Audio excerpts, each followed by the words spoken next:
Hello everybody, John coming at you today from Gaming Ops, and today I'm going to be introducing a new segment called Unpopular Opinion. Throughout the course of our videos, you will most likely find that my opinion differs from this popular opinion. So in these videos, I'm going to be stating my opinion and defending why I feel the way I do. With that in mind, we're going to jump into today's topic, which is why successful video game franchises feel that they need to change their games.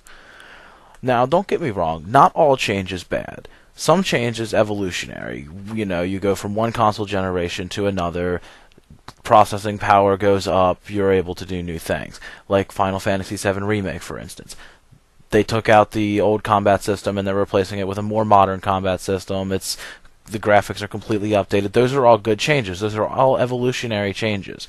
You're going from the days of the PS1 all the way to the days of PS4, where we have so much more processing power, so much more that you can do with the programming. So that's a good evolutionary change. But then you have games like Far Cry. Far Cry has been an amazing game. It's come a long ways from Far Cry 1. Far Cry 3 and 4 were epic. They were revolutionary. But now they're going backwards. They're changing things for Far Cry Primal literally just to change things. They are going to take away your guns. They're going to take away your vehicles. It's going to be one of the Shangri-La levels from Far Cry 4, but that's going to be the whole game. You're going to have animals help you fight, and you're going to have a bow and arrow. They are effectively changing the core of that game. It has always been a first-person shooter since Far Cry 1. Now it's going to be more of a survival-ish game.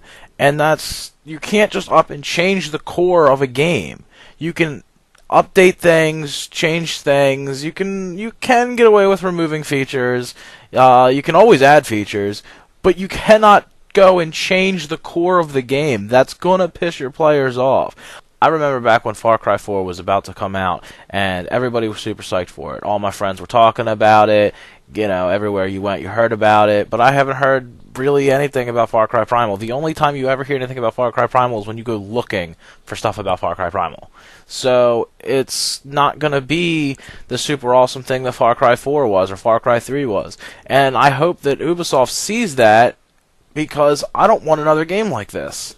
But here we are, and Far Cry Primal is about to be released, and there's no hype for it. There's literally nobody I know talking about this game, and it's because they've changed the core value of it.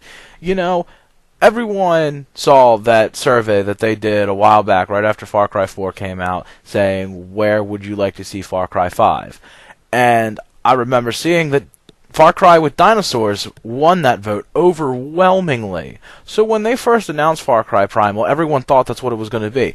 That would be awesome. I would love to go back and, fight dinosaurs with guns and crap and all that, and it would be freaking amazing.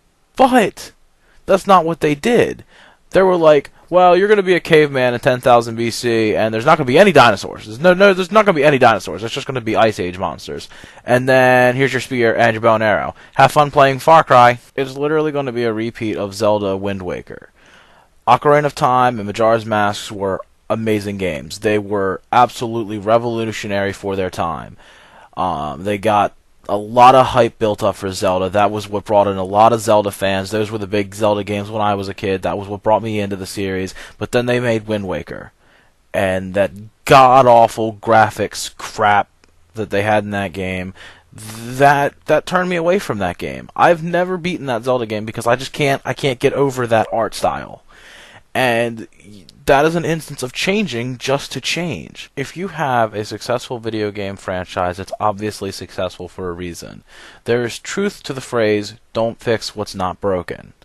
And these video game franchises, they need to learn that. If your game is selling well and it's super successful, all you're going to do is piss off your fans by changing stuff unnecessarily. Adding stuff, updating stuff, upgrading to a new engine, upgrading to a new generation of console, that's all well and fine. I fully understand things are going to change, and change is good. I'm not saying change is bad, but change for the sake of change is bad. But that about wraps up the time we have for today's video.